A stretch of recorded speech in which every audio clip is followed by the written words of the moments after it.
I'm delighted to welcome you to the release of Tavleen Singh's new book, India's Broken Tryst, which is actually a big India book, is how I see it. It has its theme cut out, a terrific narrative, and it is readable enough to draw in and grip any reader. There have been very many books that have tried to encompass the Indian reality. Ved Mehta's Portrait of India was a fine book, but long back in the 70s. Tavleen is of course an iconic journalist. She has been in journalism for the last 4 decades and more, I think from 1974. She's a TV host and a frequent participant on debates, and she's also a columnist. Unusually, for an English columnist, she's not being translated but writing a fresh Hindi column every week, 2 columns. Madhu Trehan has also been in journalism. She's also an iconic journalist for more than 4 decades, if I'm correct. I think she was associated with the founding of India Today. She was the pioneer in terms of investigative journalism on television. She launched a channel called News Track. There were a lot of stories that she broke, a lot of controversies that were created. And she's also author of a book on Tehelka and got it, one of its, I think, operations, sting operations. We are grateful to her for being here today, and I think we can look forward to a great discussion. I'm keeping it very short. There is a lot more that I would like to say actually, but maybe I'll keep some of it for the vote of thanks. I would invite Madhu Trehan, the lead author, please come on stage.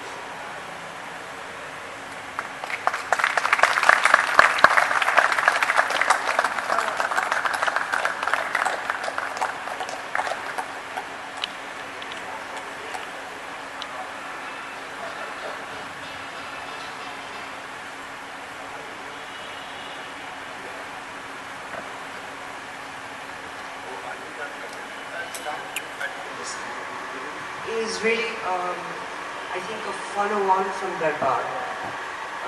It almost picks up where you left off over there and ends, of course, with Narendra Modi coming into power.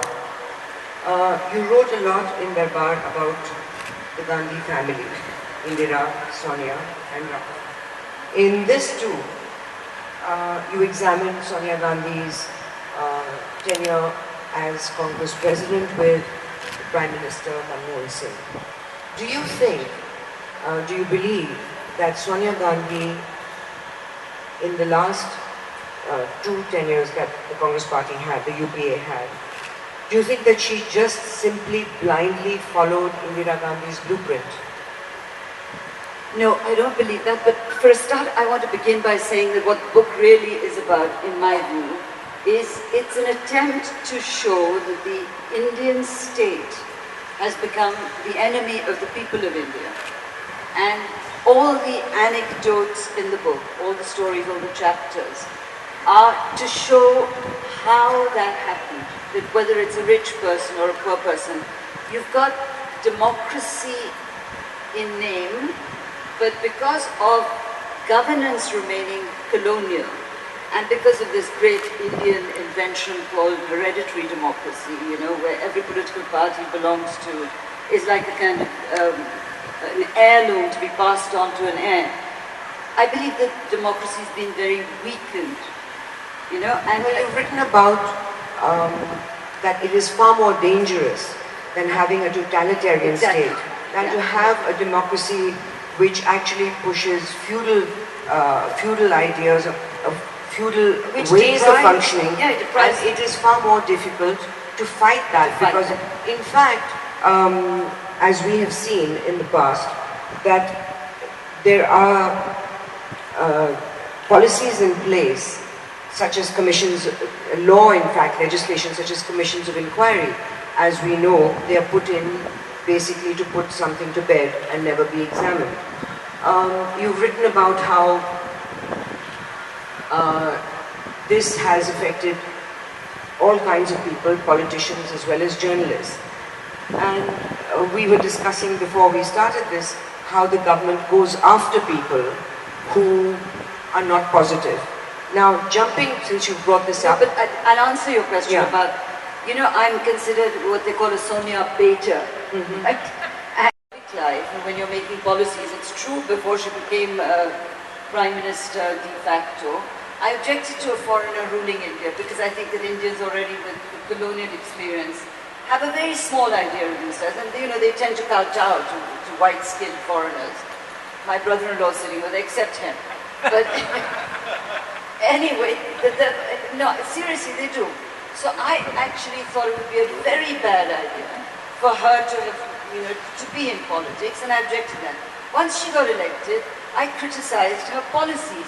You know, as well as I do, that in the 10 years of the UPA 1 and 2, she was Prime Minister.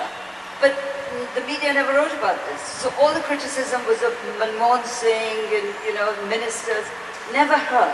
Now you write a column for the Indian Express, and you've written in your book that there was pressure put on Shekhar Gupta, who was the editor at that time, and he told you after he resigned from the Indian Express, that pressure was put on him to remove your column. Now, my question is that the present government has created a cell, as has been reported, of a staff of 250 people who look at all that we write, or what we do on television or the internet, and we are stamped as positive, negative, or neutral journalists. So the question is that it really doesn't matter who's in power, because we are always being stamped in some way or the other. So today, your column is not being requested, nobody's requested to remove your column. But there may be other people who are anti-BJP or who are seen as anti-BJP. The same thing happens to them. Has anyone lost a column? I don't know about this cell. This is the first I've heard of it. It was reported in the Indian Express. Okay. Well, it must be true if it was in the Indian Express. It must be true then, but I don't know anything about it. Whoever does it, it's wrong, because you cannot do what she tried to do to me, and not only to me. I mean, Ajit, she virtually, out of vindictiveness. Let's talk about Lavasa. Okay, let's talk about Lavasa. Ajit, who's a madman. I mean, if he'd asked me, I would have told him never try to do something good in India, because you will get ruined. If you go along quietly and build a few small things, that's fine, build a bridge or two. Because he's a lunatic, he decided that he would build a city to become a model of sustainable development. Right? You can walk in that city, all the water is reused. He went to a very arid part of the Sahyadris, planted 600,000 trees, the whole works. And suddenly gets a notice saying the whole city had to be demolished. That was the first notice. Now this was vindictive of Sonia because you believe that she was after Sharad Pawar, who was involved in...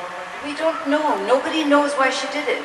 But when they couldn't get him on environmental grounds, because there was no environmental violation, they then said, oh, there's jurisdictional grounds. And the jurisdiction was that you couldn't build, the Maharashtra government was allowed permission for the city to be under 800, I forgot what it is, 800 meters or something.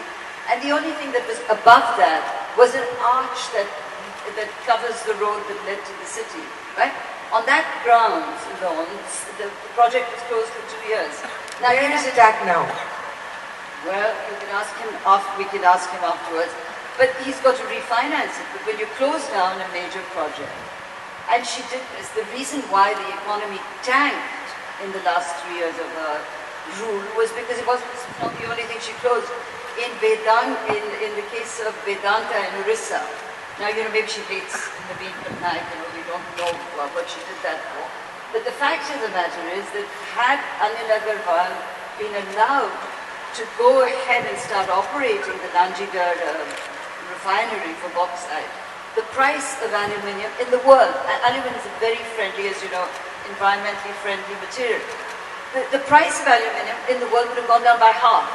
So, when I criticize her, to come back to the Sonia baiting charge. There is something slightly personal, right? I mean, you Well, would be I angry mean, with if her. she did that to you, wouldn't yes. you feel personal? Yeah. I mean, you know, But- she just closed down Medanta, right? Let's not get too Because she, personal here. because she didn't like something you'd written. Huh? So I have reason to be personal.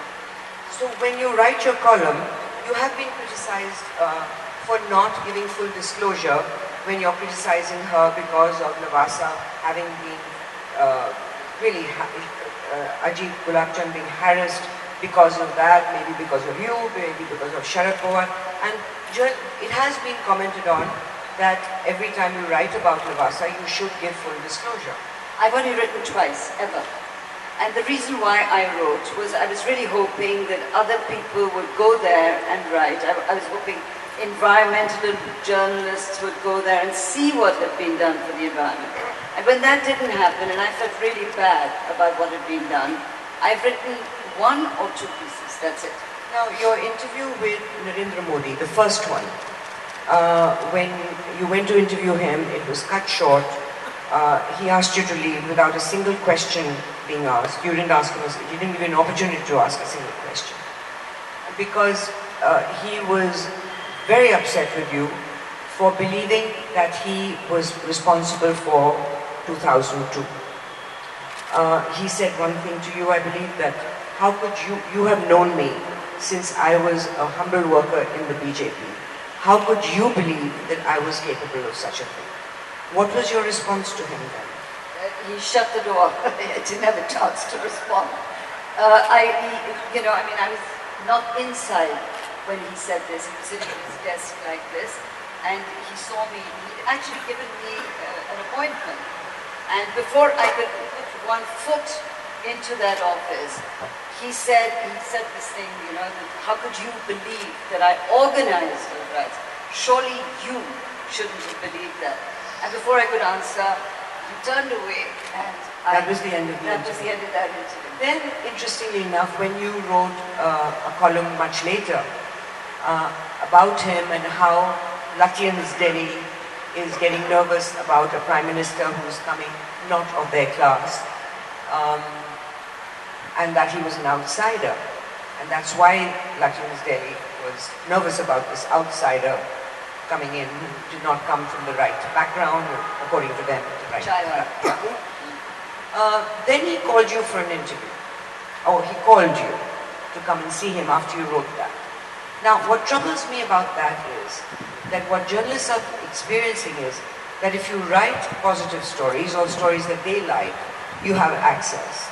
And if you write something that they don't like, your access is cut off. And that is what journalists are experiencing today. For a start, that happens actually all over the world, as you know. But I think that in his case, because by the way, I saw him recently and I went to give him a copy of the book. And I said to him that his media management was really appalling. And he said he didn't want to manage the media at all and didn't want anything, he wanted to keep his distance really from the media because we demonized him in Gujarat. Let's be completely truthful about this. Can anybody, if you ask a journalist who was the chief minister of UP when Malyana and Hashimpura, etc. happened, nobody would be able to tell you. And that was a lot worse than what happened in Gujarat. 70 Muslim men, the youngest was a child of 13, were shot dead, gunned down in a truck. They weren't just unarmed in a truck, they were arrested. It was like Nazi Germany. The story didn't make the national headlines, we never discuss it, the trial is still going on. And that's not the only case. There was Bhagalpur, there's been a whole lot of incidents of the kind that happened in Gujarat. But the media made it sound as though that was the worst riot since 1947. So I think he's right to stay away from journalists. But you're saying that he told you that he doesn't have media management, but he does because he's cut. According to the Indian Express. Well, no, according to me. Much more credibility, I think. Much more. That was my job. Now I'm really losing this, Raj. Okay. So, the thing is that he has cut off access. He has had not a single press conference. not one press conference since he became Prime Minister. His Man Ki Baat happens, which is a one-way street. There has been no communication except with a few select journalists, and that too, very, very few. Manmohan Singh was criticized for his lack of communication to the press, but Narendra Modi has had none, and he has managed us by excluding. It's a very bad idea for him to do what he's doing. I'm actually of the view that if you are the leader of a democratic country, you have an obligation to meet the media. And I actually said this to him when I met him to give him the book, that he must, on a regular basis, meet journalists, and especially when there's a big problem that happens, he must do that even more. So I think he's making a big mistake for which he'll pay. About Rajiv Gandhi's period that you've written about, this Tosco culture, we were called Babalo, administering the country. Now, you and I both went together. You've also written about the school, which was quite colonial, but less colonial, I must say, than other schools like convents, in the sense that more secular, but as colonial. Yes, more secular. We were exposed to Indian culture to some degree, but today, when you look at what's happening, the people at that time you've written that people who didn't speak English well, who came from Hindi-speaking homes as their first language, were looked down upon. Today the tables have turned. Today people like us are looked down upon. Good. It's a process of decolonization. It's the process. That happened ages ago. Yeah. Today, the person who does not speak Hindi or a regional language as their first language is looked down upon. It is this younger generation does not have the colonial baggage. In fact, they have a pride of India that our generation did not have. We see our generation, especially the journalists, not the business people so much, and not the other professionals such as lawyers and say doctors or engineers, but journalists where language is a key point in communication and in interviews. A lot of us are completely out of date. Good. I think that, I actually believe that India has been more colonized after 1947 than before. And I believe our generation was the most colonized generation of all, ever since the British came to colonize us. We spoke no Indian languages, we read no Indian books. And, for instance, I give this example often. I've just read an incredible book about partition called Jhuta Sach. An extraordinary book. It's in any other country, it would be a classic, it would be given prizes, etc. It's been forgotten while we go on about a train to Pakistan. So, and I've read a lot of other Hindi writing, which is way better than the sort of rubbish you would listen to in the Jaipur Literary Festival, for instance. And we need this decolonization. We need it. I look at our children are going to grow up as complete, as the Landers of the world, because they speak English badly and they speak no Indian language. Now, one of the issues that you've written about throughout your book, which is full of anecdotes and is not chronological, so therefore my questions are also not chronological. One of the major issues that you have written about is how India, the people, more than anything else, how much the people have changed. You described it in covering rallies, and what you used to see 20 years ago, 30 years ago, and what you see now, even the way they look, the attitude, the way they behave. And in fact, in News Laundry, where we have a weekly hafta, I spoke about your book, and I spoke about the fact that you wrote about the period with Indira Gandhi where we were always in some kind of shortage. I remember visiting once, and I find my brother eating parathas when he normally eats bread, toast for breakfast. He says there's a bread shortage, or there was a milk shortage, or there was always some shortage. But the attitude was extremely one of adjustment. You never complained, you just adjusted. Today, as you said, in many of the other areas that people have changed in the sense of the way they look, the way they dress, the main thing is the attitude. That they will not accept any of the things that go wrong. There is a rage that is now coming forth. The election campaign, because I was trying to understand that whole thing about parivartan. Why did it have so much resonance? And I realized wherever I went that people were sick and tired of this second-rate country that is being created. It is a second-rate country. And it should be first-rate, it can be first-rate, but it isn't, and it's a long way to go before we can rectify it. Now, for those who've got money, they can afford private healthcare, private Dr. Trehan, for instance, private schools, the whole I should ignore that. But the fact of the matter is that the ordinary Indian cannot. And you know, they have now become more aware, partly actually in a way, and I was no fan of Anna Hazare, but that started it for that kind of thing to start coming out. Well, he answered the rage. Yes. He knew, I think he felt there was a rage there, and he connected with captured it. it for Yes. a moment. But look at Parliament. I mean, it's become Delhi drawing room, you know.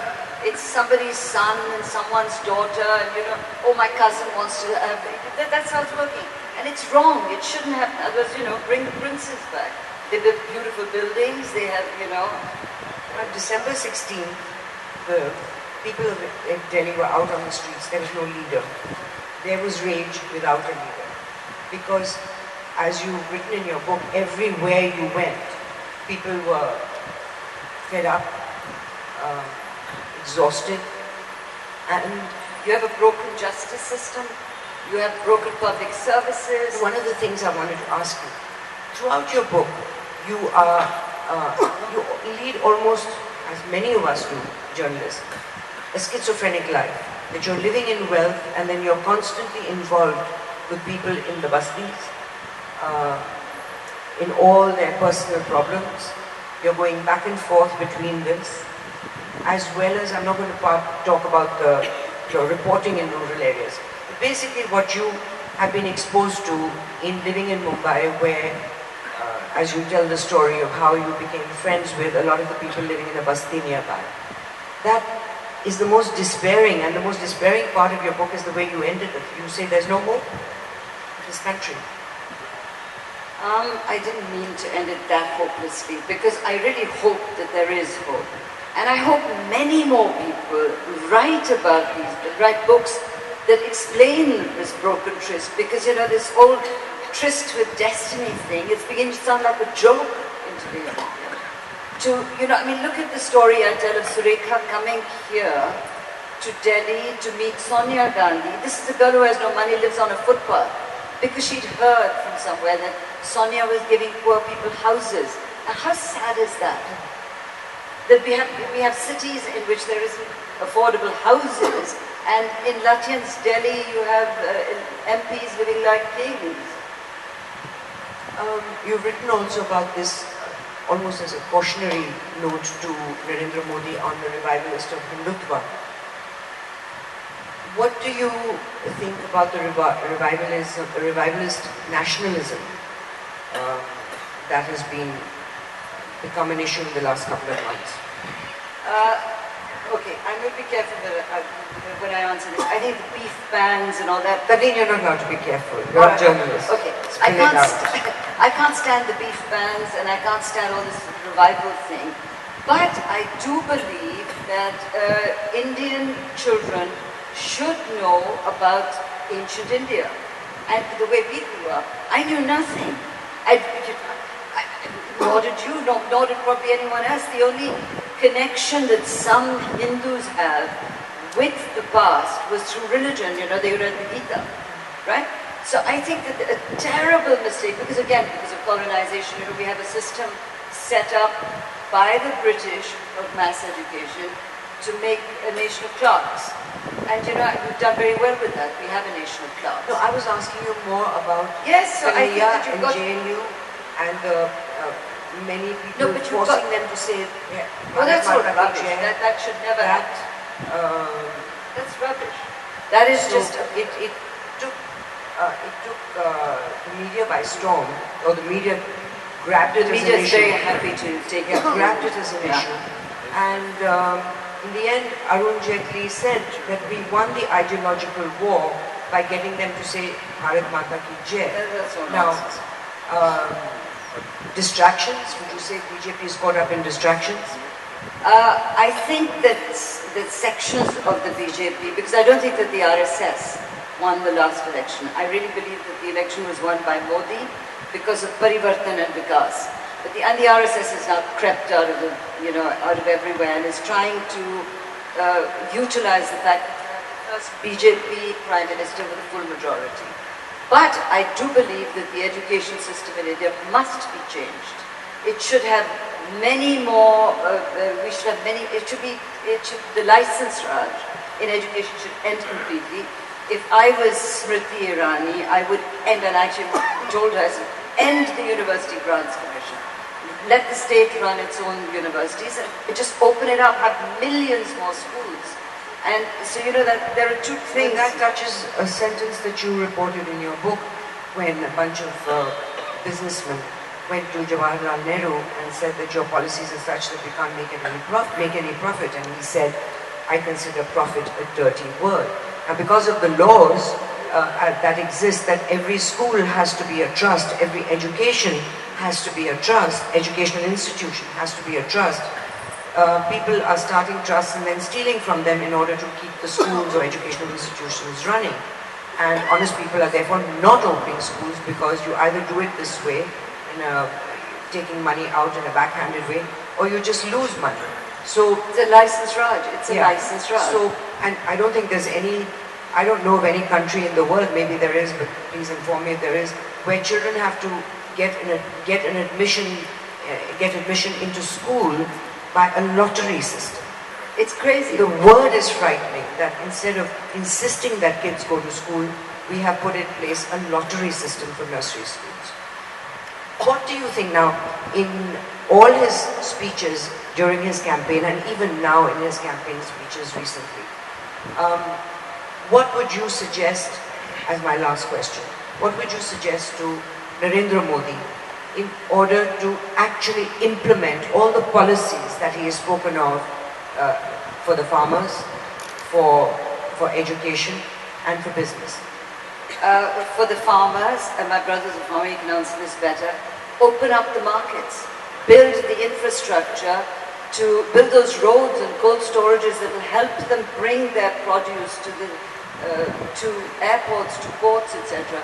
I think the Indian farmer produces food that could be competitive, in the world.